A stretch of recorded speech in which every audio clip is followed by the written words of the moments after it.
Hello students, welcome back to my channel. Myself Nimit sir. और आज हम करेंगे the following properties of particle decide whether the substance are solid, liquid और gas. कैसे पता करेंगे कि ये सॉलिड है, लिक्विड है या गैस है। तो सबसे पहले तो अगर सॉलिड पता करना हो तो मैंने आपको बताया था जो स्पेस होंगे सॉलिड में बहुत कम होंगे। मैंने बताया था सब जॉइंटली जो मॉलिक्यूल्स होते हैं वो एक दूसरे के साथ ऐसे चिपके हुए होते हैं, दोनों सबके बीच में स्पेस कम होता है। लिक्विड में थोड़ी ज़्यादा स्पेस होती है और सबसे मैक्सिमम स्पेस गैसेस में पाई जाती है। तो ही हम पता कर सकते हैं ये सॉलिड है, लिक्विड है या गैस है। और दूसरा जो फोर्स ऑफ अट्रैक्शन है वो सॉलिड में ज़्यादा अट्रैक्शन होता है, तभी जाके सारे मॉलिक्यूल्स एक जगह जाके ऐसे ऐसे स्पेस कम रहती है। अट्रैक्शन का मतलब स्पेस। लिक्विड में अट्रैक्शन थोड़ी सी ज़्यादा रहेगी सॉलिड के कंपेयर में, बट गैसेस में तो कोई अट्रैक्शन ही नहीं होगा, बिकॉज जो गैस है तो वो तो इधर उधर इजीली मूव हो सकती है। तो जो फोर्स ऑफ अट्रैक्शन है वो गैस में नहीं पाया जाता, सबसे ज़्यादा सॉलिड में पाया जाता है। मूवमेंट ऑफ पार्टिकल अगर आप देखो तो सॉलिड में तो कोई मूवमेंट होता ही नहीं है। अगर आप सॉलिड को हीट करोगे तो जो मॉलिक्यूल्स होंगे वो बहुत स्लोली हीट होंगे और मूवमेंट कम होगा। लिक्विड में थोड़ा ज़्यादा मूवमेंट पाया जाता है, पानी जो है वो इधर उधर इजीली फैल जाता है। और सबसे ज़्यादा है गैस। गैस पूरे रूम में इजीली स्प्रेड हो सकती है, तो जो मूवमेंट है वो भी गैस में ज़्यादा है। गोइंग थ्रू अ फेस, तो अगर आप फेस के थ्रू जाते हो तो अगर आप एनर्जी को ऐड करते हो या रिमूव करते हो तो आपको उसका फिजिकल चेंज देखने को मिलता है। जैसे आप हीट कर रहे हो पानी को, तो पानी को गर्म करोगे तो उसका शेप देखने को मिलेगा, वो चेंज हो जाएगा गैस में। और अगर आप रिमूव करते हो, अगर रिमूव का मतलब होता है आप उसको उसका टेम्परेचर कम कर देते हो। अगर लिक्विड को ठंडा करोगे तो वो आइस में बदल जाएगा। तो इसके वजह से हम लोग देखते हैं कि अगर एनर्जी ऐड करते हैं या घटाते हैं तो हमको बहुत सारे चेंजेस देखने को मिलते हैं।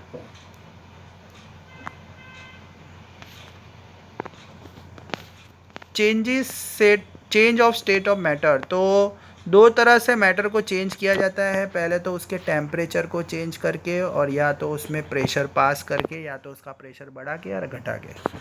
टेम्परेचर आप चेंज कर सकते हो, या तो गर्म करो या ठंडा करो, या हवा। प्रेशर का मतलब बहुत फोर्स पास करना, इंक्रीज करना या उसको डिक्रीज करना। तो दो तरह से हम इसको जान सकते हैं। अब जैसे टेम्परेचर बढ़ाना है तो सॉलिड से लिक्विड करना हो तो आपको उसको मेल्ट करना पड़ेगा। जैसे आइस सॉलिड होता है, आपको पता होगा आइस सॉलिड होता है, और उसको अगर आप मेल्ट करोगे तो वो लिक्विड में कन्वर्ट हो जाएगा। मतलब आपने क्या किया, सॉलिड को हीट किया, तब जाके वो मेल्ट होगा। The process in which solid change into liquid, अगर आइस क्यूब सॉलिड होते हैं, अगर उसको आपको पानी बनाना है तो हीट करना पड़ेगा। Temperature at which solid substance melt and change into the liquid, तो मैंने आपको बताया जो टेम्परेचर पे सॉलिड लिक्विड में कन्वर्ट होता है उसे हम बोलते हैं मेल्टिंग पॉइंट, और उसका टेम्परेचर 0 डिग्री सेल्सियस होता है। मतलब बहुत ठंडा करना पड़ेगा आपको उसको, बहुत ही, मतलब आइस को अगर आपको सॉलिड में तो 0 डिग्री सेल्सियस फॉर्म होता है वाटर का, मेल्टिंग पॉइंट जो होगा वो 0 डिग्री सेल्सियस होगा, तभी वो सॉलिड से लिक्विड में जाएगा। Different solid have different melting point. Higher the melting point of a solid greater will be the force of attraction, जितना ज़्यादा मेल्टिंग पॉइंट होगा उतना ज़्यादा अट्रैक्शन रहेगा। Melting point of a solid is a indication of the strength of force, तो अगर जितना ज़्यादा मेल्टिंग पॉइंट रहेगा तो इससे आपको पता पड़ेगा कि जो फोर्स ऑफ अट्रैक्शन है सब सॉलिड के बीच में कितना है।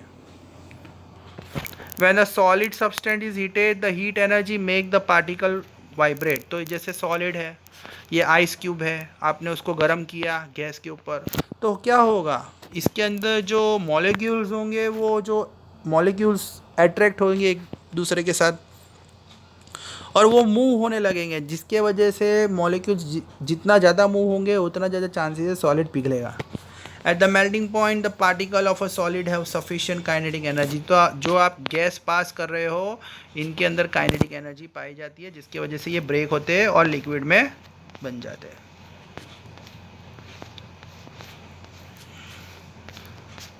अब है लिक्विड टू सॉलिड। अब पानी से सॉलिड बनाना है तो फ्रीज करना पड़ेगा। पानी को अगर आप फ्रिज में रख दोगे तो क्या होगा, वो बर्फ़ बन जाएगी। और the process of changing liquid into solid, तो लिक्विड को आप सॉलिड में कन्वर्ट कर रहे हो, उसे फ्रीजिंग बोला गया। पानी को आप ठंडा कर दो तो वो सॉलिड में कन्वर्ट हो जाएगा और उस चीज़ को हम बोलेंगे सॉलिडिफिकेशन। तो फ्रीजिंग को हम सॉलिडिफिकेशन के नाम से भी जानते हैं। Most liquid contract as they freeze, water however expand when it freeze into ice cause the molecule. तो इसमें होता क्या है कि जब आप पानी को फ्रीज करते हो तो उसके मॉलिक्यूल्स एक दूसरे के साथ अट्रैक्ट हो जाते हैं और वो सॉलिड में कन्वर्ट हो जाता है। Adding the additional substance such as salt in water can alter both the melting and freezing point. For example, adding salt to snow will decrease the temperature that water freeze on road, making the safer for driver. तो अगर आपने नमक डाल दिया, salt डाल दिया, तो होगा क्या कि अगर आपने पानी में सॉल्ट डाल दिया तो उसका जो मेल्टिंग पॉइंट और फ्रीजिंग पॉइंट चेंज हो जाएगा और जल्दी से वो सॉलिड में कन्वर्ट नहीं होगा। तो अगर आप पानी को वाटर जो है वो आपके 3 स्टेट में एग्जिस्ट करता है और उसको अगर आपको वाटर को अगर फ्रीज़ करना है तो ये इसका टेम्परेचर है 273.16 केल्विन और 611.2 pascals. Most liquid contract when they freeze but water expand make less dense when it become ice. The unique characteristics allow ice to float in water like this massive iceberg in Antarctica. आपने देखा होगा कि जो Antarctica जो है वो उसमें आपने देखा होगा आइसबर्ग इजीली फ्लोट होते हैं। इसका मतलब होता है कि वाटर जो है एक्सपांड होता है और become less dense when it become ice. तो उसकी जो स्ट्रेंथ होती है, उसके जो मॉलिक्यूल्स होते हैं वो इजीली डेंस हो जाते हैं, जिसके वजह से पानी जो है वो जम जाता है और उसके ऊपर आइस फ्लोट होते हैं, इसलिए हम उसको आइसबर्ग भी बोल सकते हैं। ओके स्टूडेंट्स, तो आज के लिए इतना ही था, बाकी का कल करेंगे। Thank you.